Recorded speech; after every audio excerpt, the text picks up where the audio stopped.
চিজটা কত সুন্দর হয়েছে দেখুন। দেখুন একবার কত সুন্দর হয়েছে, আপনারা দেখলেই বুঝতে পারবেন। দেখুন দেখুন কত সুন্দর পড়ছে দেখুন চিজটা। আপনাদের একবার দেখাই যে চিজটা কত সুন্দর হয়েছে। দেখুন দোকানের থেকে কোনো অংশে কম হয়নি। নমস্কার, নবরত্ন কিচেনে আপনাদের সকলকে জানাই স্বাগত। আজকে নতুন একটা রেসিপি নিয়ে আপনাদের সামনে চলে এসেছি। আপনাদের তো অনেক ভিডিওতে আগে দেখিয়েছি চিজের ব্যবহার, পিৎজা তৈরি করেছি, স্যান্ডউইচ করেছি, ওটা আমার ঘরের তৈরি চিজ দিয়ে। তো এই চিজটা কীভাবে বাড়িতে বানাবো সেটাই আজকে আপনাদের দেখাবো। আর খুব কম সময়ে চিজটা কীভাবে বাড়িতে আপনারা বানিয়ে নিতে পারবেন। সামান্য দুধ থাকলেই হবে, আর ফ্রিজে রাখতে হবে। তো এই যে আমরা তো চিজটা দোকানে সাধারণত পাই না, কাছে পিঠে আমাদের গ্রাম গায়ে তো পাই না, একটু দূরের দোকানে যেতে হয়। আর চিজের দামটা তো অনেকই পড়ে যায়। তো আমরা সহজেই বাড়িতে কিভাবে বানিয়ে নেবো সেটাই আজকে আপনাদের দেখাবো। তাই চিজটা বানানোর জন্য আমি এখানে দেখুন 1 লিটার গাই গরুর দুধ নিয়েছি। আপনারা চাইলে প্যাকেট লিকুইড দুধটা যে পাওয়া যায় সেটাও নিতে পারেন। এই যে 1 কেজি গাই দুধ নিয়েছি, এটা দিয়েই আজকে আমি চিজটা বানাবো।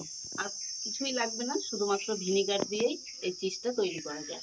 আপনারা সম্পূর্ণ ভিডিওটা প্রথম থেকে শেষ পর্যন্ত দেখবেন। কেটে দেখলে কিন্তু কিছু বুঝতে পারবেন না চিজটা কীভাবে বানানো যায়।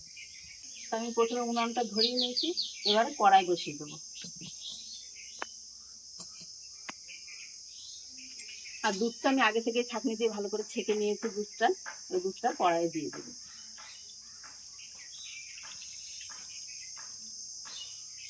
দুধটা কিন্তু খুব বেশি জাল করার দরকার নেই চিজটা বানানোর জন্য। আর দুধটা জাল করার সময় এরকম অনবরত নাড়তে হবে। এটা একটু উষ্ণ গরম হলেই কিন্তু এটা চিজটা তৈরি করা যাবে। আর মাঝে মাঝে এরকম আঙুল ডুবিয়ে দেখতে হবে। আঙুলটা যদি 7 থেকে 8 সেকেন্ড ডুবিয়ে রাখতে পারেন, সেরকম গরম রাখবেন, তাহলে চিজটা ভালোভাবে তৈরি হবে। আপনারা সম্পূর্ণ ভিডিওটা দেখুন, তাহলে আপনারাও বাড়িতে বানিয়ে নিতে পারবেন। এটা দুধটাকে অনবরত নাড়তে হবে। না নাড়লে কি হবে, দুধটা তলাতে বেশি গরম হয়ে যাবে আর উপরের দিকটা ঠান্ডা থাকবে। আর এরকম নাড়তে থাকলে দুধটা সমানভাবে গরম হবে। দুধটা এরকম করে গরম করতে হবে, আর মাঝে মাঝে আঙুল ডুবিয়ে ডুবিয়ে দেখতে হবে। তা আমার দুধটা চিজ তৈরি করার জন্য গরম হয়ে গেছে, মানে আঙুল ডুবিয়ে 7-8 সেকেন্ড রাখা যাবে, এরকম গরম করতে হবে।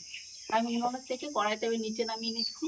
আর আপনারা যদি গ্যাসের ওভেনে করেন তাহলে আগুনটা বন্ধ করে দেবেন। তো এবার আমি এখানে 1 কাপ ভিনিগার নিয়েছি, অল্প অল্প করে দেব, আর এটা নাড়তে থাকবো।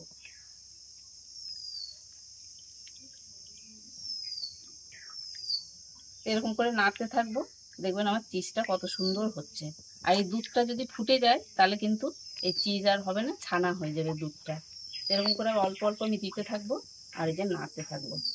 দেখুন আমার চিজটা সামান্য হতে শুরু করেছে। আপনারাও এরকম ভাবে একদম প্রত্যেকটা টিপস ফলো করবেন, দেখবেন আপনাদের চিজটাও একদম 100% হবে। দেখুন, আর এই ভিনিগারটা অল্প অল্প দিতে হবে, একবারে ঢেলে দিলে কিন্তু হবে না। চিজটা দেখেন আমার কি সুন্দর হচ্ছে। আর এই দুধটা যদি ফুটে যেত, ভিনিগারটা দিলে কিন্তু ছানা কেটে যেত। এই দেখুন আমার চিজটা এক জায়গায় জড়ো হয়ে গেছে। আমার 1 কাপ ভিনিগার এটাতে পুরোটাই লেগে গেছে, মানে 1 লিটার দুধে 1 কাপ ভিনিগার। দেখুন চিজটা কত সুন্দর হয়েছে দেখুন। এবারে এটাকে আমি কিছুক্ষণ এই গরম জলের মধ্যেই রেখে দেবো, এই ছানার জলটার মধ্যেই 5 মিনিট এই জলের মধ্যে ভিজানো থাকুক। তারপর আমি চিজটা তুলবো। তারপরে আরো কিছু কাজ আছে, আপনারা সবটুকু দেখতে থাকুন। চিজটা আমার দেখুন একবার কত সুন্দর হয়েছে, আপনারা দেখলেই বুঝতে পারবেন। দেখুন এটা কিছুক্ষণ 5 মিনিট আমি এই গরম জলের মধ্যে রেখে দেবো। তারপরে আমি এটাকে আর একটু কাজ আছে সেটা তৈরি করবো। তো আমার এই গরম জলটার মধ্যেই বসানো ছিল চিজটা 5 মিনিট।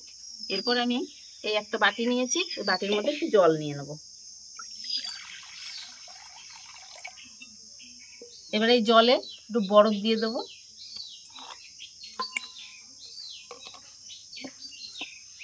এই বরফ দেওয়ার পরে এবার আমি চিজটা এই গরম জলের থেকে তুলে নিচ্ছি।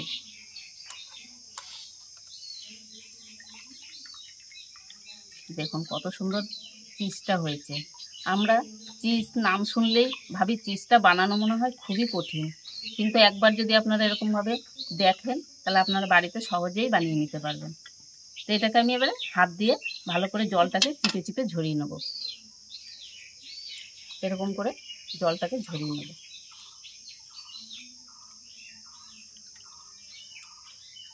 এই কাজগুলো কিন্তু খুব ভালো করে করতে হবে, তাহলে কিন্তু চিজটা একদম সঠিক হবে।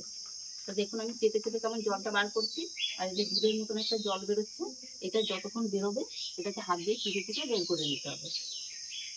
আমার চিজটা দেখুন এরকম করে চেপে চেপে সব জলটা বার করে নিতে হবে, এরকম হাতে করে করে এরকম করে নিতে হবে। আর চিজটা দেখুন কত সুন্দর মসৃণ হয়েছে।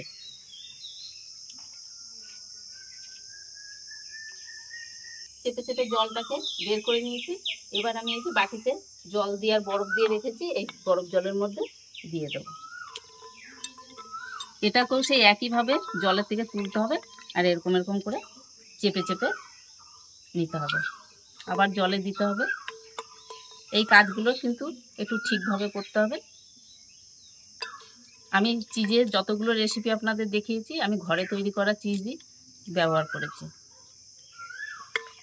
আর এটা বাজারে কিনতে গেলে অনেক টাকা দামও নেয়।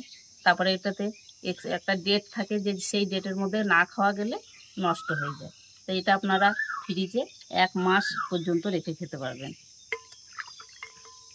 এটা বরফ জলে ধুতে থাকবো, ততক্ষণ এই কড়াইটা আমি একটু উনুনে বসিয়ে রাখি, ততক্ষণ একটু জলটা গরম হবে।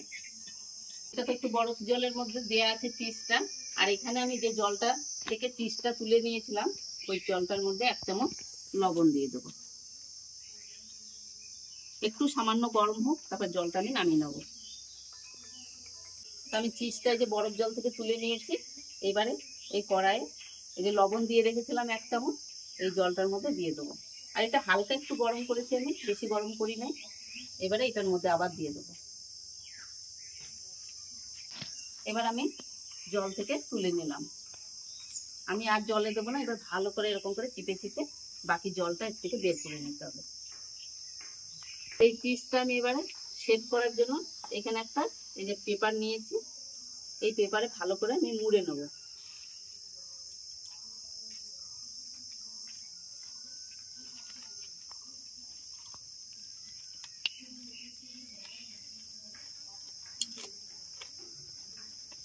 এটা একটু টাইট করে মুড়তে হবে। এই দেখুন কতটা মসৃণ উপর থেকে হয়ে গেছে আমার চিজটা। এটাকে ভালো করে আমি এই যে মুড়ে নিয়েছি।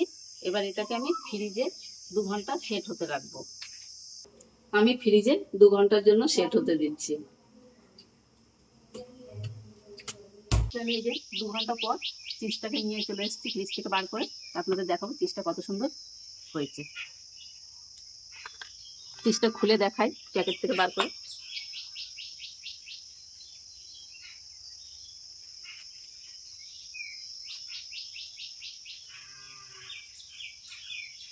এই দেখুন উপরটা কত সুন্দর প্লেন হয়েছে।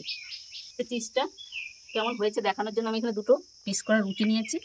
এবারে পিসটাকে আমি ছুরি দিয়ে কেটে দেখাচ্ছি, আর গ্রেটার দিয়ে ঘষেও আপনাদের দেখাবো। এরকম পাতলা পাতলা করে কেটেও নিতে পারেন আপনারা।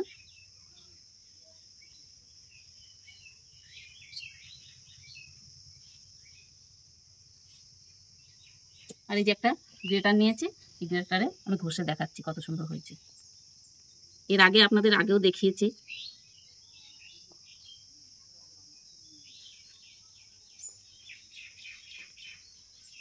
দেখুন কত সুন্দর পড়ছে, দেখুন চিজটা।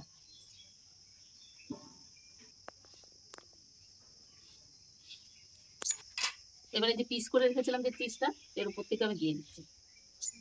আপনারা এরকম পিস করেও দিতে পারেন, আর গ্রেটার দিয়ে গ্রেট করেও দেওয়া যায়।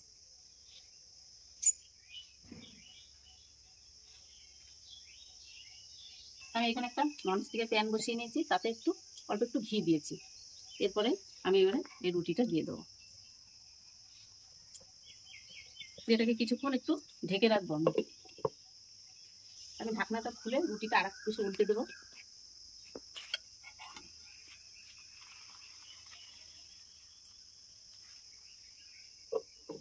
আমার হয়ে গেছে, এবার আমি ঢাকনাটা খুলে নামিয়ে দেখাচ্ছি।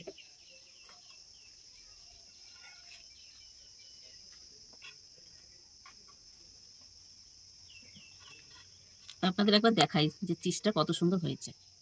দেখুন, দোকানের থেকে কোনো অংশে কম হয়নি। এত সুন্দর চিজ আপনারা যখন বাড়িতেই বানাতে পারবেন, তাহলে কেন দাম দিয়ে আপনারা বাজার থেকে কিনবেন? আপনারাও এরকমভাবে বাড়িতে বানিয়ে নেবেন, দেখবেন কম খরচে আপনারা বাড়িতেই বানাতে পারবেন, আর বাজার থেকে দাম দিয়ে কেনার দরকার নেই। আমার এই চিজ বানানোর রেসিপিটা আপনাদের কেমন লাগলো অবশ্যই কমেন্ট করে জানাবেন, আর চ্যানেলটাকে সাবস্ক্রাইব করবেন। আর ফেসবুক থেকে দেখলে পেজটাকে ফলো করে আমার পাশে থাকবেন। তাহলে দেখা হচ্ছে আবার নতুন কোনো রেসিপিতে। ততক্ষণ আপনারা ভালো থাকবেন, সুস্থ থাকবেন।